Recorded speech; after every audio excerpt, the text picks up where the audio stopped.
파리 생제르맹과 뉴캐슬의 경기를 보고 저도 이제 호텔에 도착을 했는데 현장에서 경기를 봤을 때 이강인 선수가 유달리 오늘 경기에서 눈에 띄는 턴오버가 조금 있었어요. 예를 들면 이런 장면이죠. 이 장면을 보시면 이강인 선수가 볼을 잡았을 때 볼터치가 약간 기니까 뉴캐슬의 선수가 빠르게 다가와서 이강인 선수의 볼을 빼앗습니다. 그런데 파리 생제르맹의 선수들이 공격적으로 많이 올라가 있었기 때문에 여기서 볼을 끊기게 되면 당연히 뉴캐슬의 위협적인 역습 찬스가 되는 장면이었죠.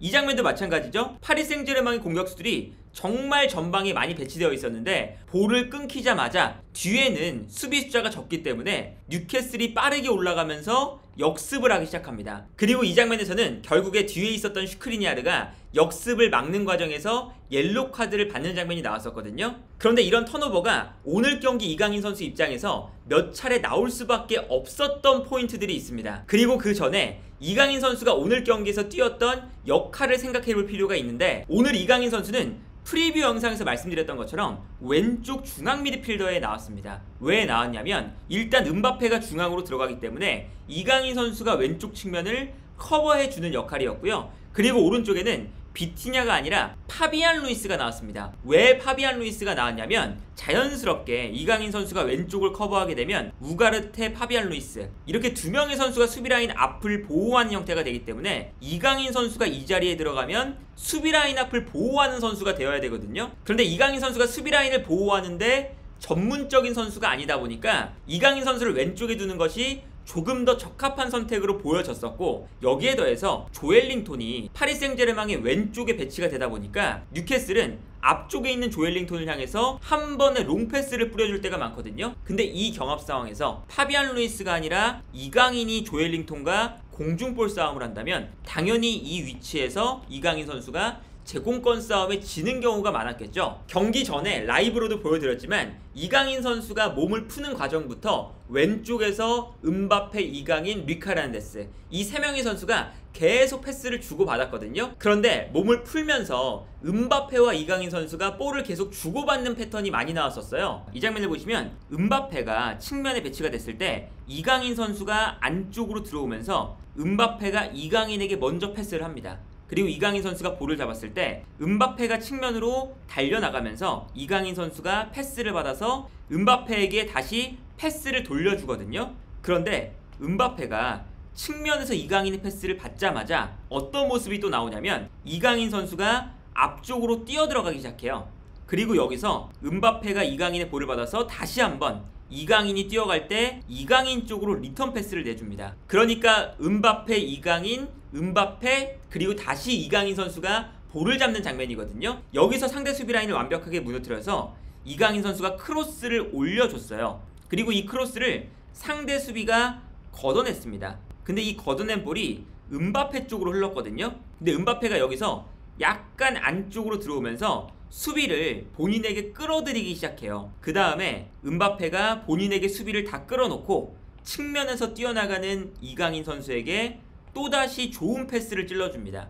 그리고 여기서 이강인 선수가 크로스를 올리면서 결정적인 득점 찬스가 나올 뻔했었죠. 이렇게 왼쪽 측면에서 이강인과 음바페가 패스를 주고받으면서 수비 라인을 무너뜨리는 모습이 나왔었거든요. 여기에 더해서 이강인 선수의 또 다른 역할은 당연하겠지만 수비할 때 음바페가 안쪽으로 들어가서 공격에 가담을 하고 있고 수비에 거의 내려오지 않기 때문에 이강인 선수가 측면 수비까지 커버를 해줘야 되는 거죠. 그런데 여기서 파리 생제르맹의 문제는 결국에 우가르테와 파비안 이 두 명의 선수가 수비 라인 앞을 보호하는데 무안이나 음바페가 내려와서 수비에 가담하는데 뛰어난 선수들이 아니다 보니까 이 두 선수가 너무 넓은 공간을 혼자서 커버를 한다는 거였어요. 그래서 예를 들면 이 장면을 보시면요, 뉴캐슬이 볼을 전개할 때 중원에 우가르테와 파비안 루이스 두 명의 선수가 뉴캐슬의 미드필더들을 한 명씩 붙잡고 있습니다. 그리고 이때 측면에서 볼을 받는 선수가 중앙 지역으로 패스를 보내주거든요. 그런데 이때 두 명의 선수가 미드필더 라인을 구성하다 보니까 이 뒤쪽에 공간이 나오고 있죠. 그래서 볼을 받자마자 돌아서서 이 안쪽으로 뛰어들어가는 선수에게 패스가 들어갑니다. 그리고 이 패스를 끊어내기 위해서 이강인 선수가 측면으로 나갔다가 다시 안쪽으로 들어오죠. 그런데 이 다음 장면을 보시면요, 중앙지역으로 패스가 연결이 돼서 여유롭게 뉴캐슬이 공격을 전개하는데 이강인 선수가 측면으로 나갔다가 다시 중앙으로 들어오니까 이번에는 측면 공간이 발생을 하기 시작해요. 그래서 뉴캐슬이 이 측면 공간으로 패스를 넣어줍니다. 그래서 이 다음 장면을 보면 측면 공간이 완벽하게 열리거든요.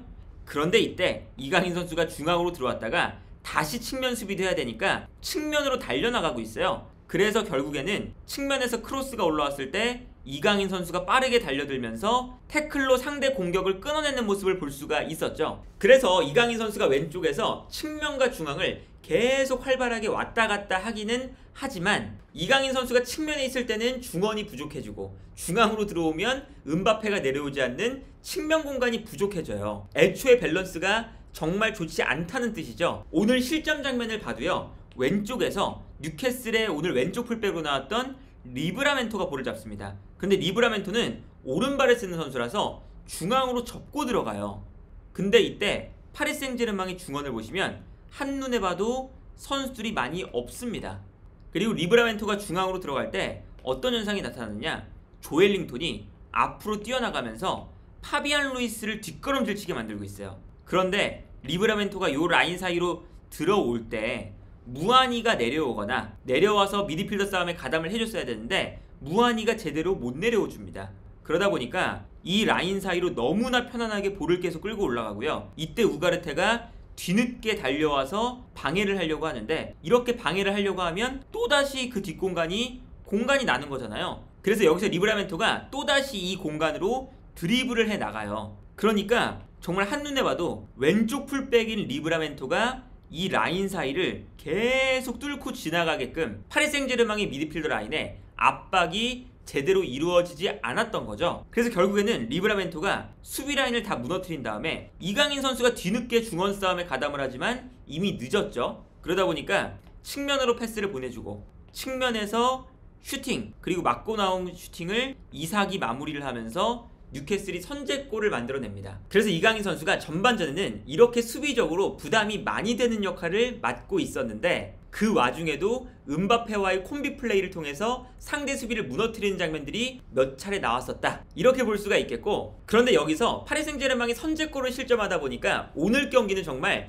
지면 안 되는 경기였거든요. 졌다면 챔피언스리그 16강에 진출하는 것이 굉장히 불리해지는 상황이었어요. 그러다 보니까 엘리케 감독이 후반전에 공격에 집중하기 시작하는데 여기서 단 한 자리를 바꿉니다. 이강인 선수를 파비안 루이스와 자리를 바꾸게 해요. 그래서 후반전에는 파비안 루이스가 왼쪽, 이강인 선수가 오른쪽에 배치가 되거든요. 그런데 아까 말씀드린 것처럼 왼쪽 미드필더가 측면으로 빠질 때 이강인 선수가 내려와서 수비 라인 앞을 보호해줘야 될 때가 있으니까 이 역할이 수비적으로 이강인 선수에게 맞지 않는 역할인데 엘리케 감독이 슈크리니아르를 조금 더 높게 끌어올리면서 슈크리니아르가 이강인 대신에 적극적인 수비를 수비 라인 앞에서 하도록 만들었어요. 그러다 보니까 후반전에는 조엘링톤이 올라와서 제공권 싸움을 해도 이강인 선수가 내려가서 조엘링톤을 맞는 게 아니라 슈크리냐르가 올라와서 조엘링톤과 제공권 싸움을 하는 것을 볼 수가 있었습니다. 그리고 이렇게 이강인 선수의 자리를 오른쪽으로 옮겨준 건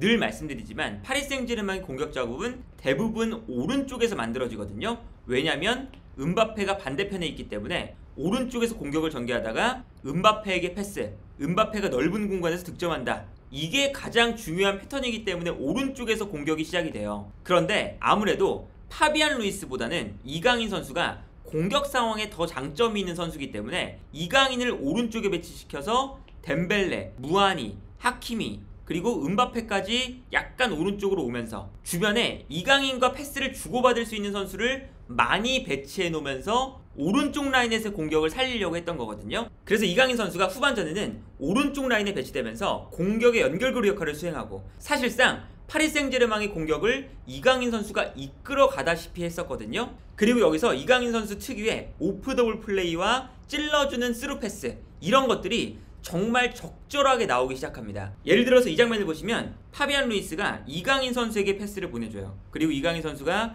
오른쪽에서 볼을 잡아서 덴벨레에게 패스를 보내주고 본인은 덴벨레에게 수비수가 끌려나가니까 끌려나가는 수비수의 뒷공간으로 뛰어들어갑니다. 그리고 부지런하게 뛰어들어가다 보니까 덴벨레가 볼을 잡아서 한 번에 이강인 쪽으로 패스를 보내주고 이 패스가 잘 들어가면서 이강인 선수가 측면을 무너뜨리는 걸 볼 수가 있죠. 그리고 여기서 이강인 선수가 측면을 무너뜨릴 때 달려나가다가 본인에게 수비가 붙으니까 크로스를 바로 올리지 않고 한번 접으면서 상대 수비는 이강인을 따라가다가 역동작에 걸리게 됩니다. 그래서 여기서 이강인 선수가 결정적인 크로스를 완벽하게 수비수를 벗겨낸 다음에 올려주는 걸 볼 수가 있거든요. 그리고 특히나 이런 장면이 나오죠. 이 장면을 보시면 음바페가 왼쪽 측면에 있다가 오른쪽으로 빠져들어가고 있는 상황인데 이때 이강인이 후방에서 음바페를 향해 아주 좋은 스루 패스를 찔러줍니다. 그리고 음바페가 측면에서 수비를 완전히 무너뜨린 다음에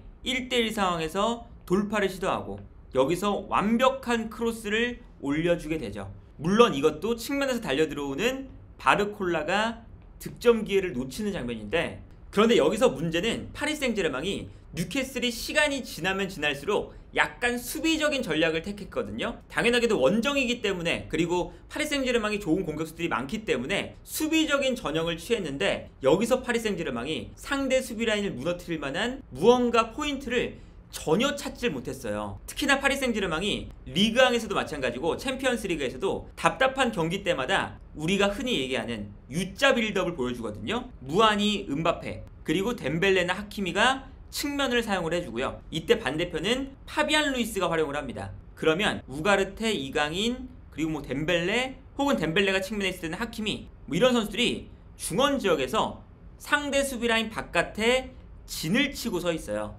이거는 어떤 거냐면 엔리케 감독이 약간 안정적으로 공격을 하고 싶다는 뜻이거든요. 왜 그러냐면 박스 안에는 실질적으로 무안이와 음바페 두 명의 선수만 놓여 있는데, 이렇게 둘러싸면서 안쪽으로 패스를 보내줬다가 상대 수비가 끊어서 다시 역습으로 올라올 때, 이럴 때 패스를 끊어내고 싶다는 뜻이거든요. 그런데 이게 자칫 잘못하면 바깥에서 덴벨레, 하키미, 이강인, 우가르테, 파비안 루이스 이 5명의 선수가 그냥 볼을 돌리다가 안쪽으로 패스를 보내주면 턴오버가 나오는 이런 답답한 장면이 반복될 수가 있기 때문에 문제인 건데, 그리고 여기에 더해서 후반전 교체 투입으로 우가르테 대신에 비티냐, 그리고 무안이 대신에 바르콜라가 들어가거든요. 근데 이게 사실은 우가르테가 있을 때에도 중원 라인에 공간이 많이 생겼는데, 이강인, 비티냐, 파비안 루이스, 이제부터는 파비안 루이스가 수비형 미드필더였거든요. 이렇게 3명으로 구성되다 보니까 워낙에 수비적인 측면은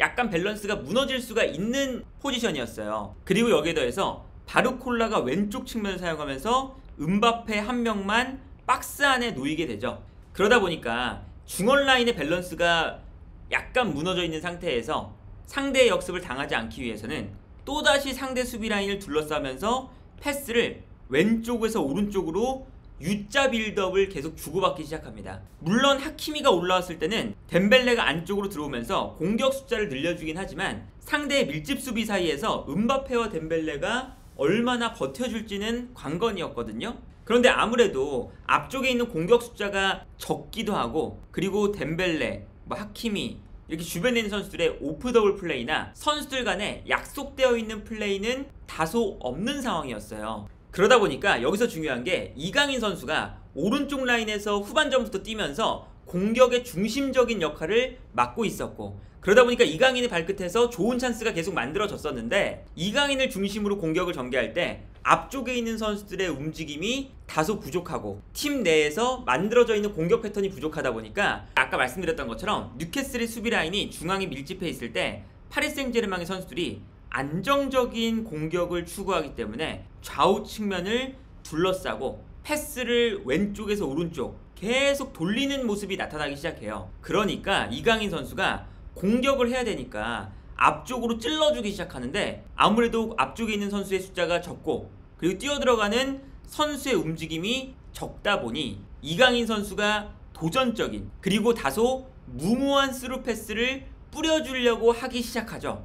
여기서 이제 턴오버가 나오는 거거든요. 그러니까 예를 들면 이런 장면이에요. 이 장면을 보시면 왼쪽에 파비안 루이스, 그리고 리카란데스, 우가르테, 이강인, 오른쪽에 하키미, 이 5명의 선수가 뉴캐슬의 수비를 삥 둘러싸고 있습니다. 그리고 가운데에는 덴벨레, 무안이, 음바페 이 3명의 선수만 덩그러니 놓여있죠. 그러다 보니까 이강인 선수가 볼을 잡았을 때 앞쪽으로 패스를 찔러주기가 매우 애매한 상황이에요. 그리고 여기에서 패턴 플레이도 아까 부족하다고 말씀드렸는데, 약속된 플레이가 좀 부족하다 보니까 이강인 선수가 정말 개인 능력으로 요 라인 사이로 계속 패스를 찔러줘야 되거든요. 그래서 이 다음 장면을 보면 이강인 선수가 볼을 끌고 올라오다가 상대 수비의 이 밀집 수비 요 라인 사이로 약간 무리하게 스루 패스를 찔러주죠. 사실 이강인 선수가 여기서 턴오버가 안 나오려고 한다면 반대편에 있는 파비안 루이스 혹은 우가르테 이런 선수들한테 안정적인 패스를 할 수도 있어요. 그런데 파리 생제르맹이 지고 있는 상황이고 공격 상황에서 답답함이 반복이 되니까 파리 생제르맹 입장에서는 이강인을 중심으로 공격이 돌아가는데 이강인이 스루 패스를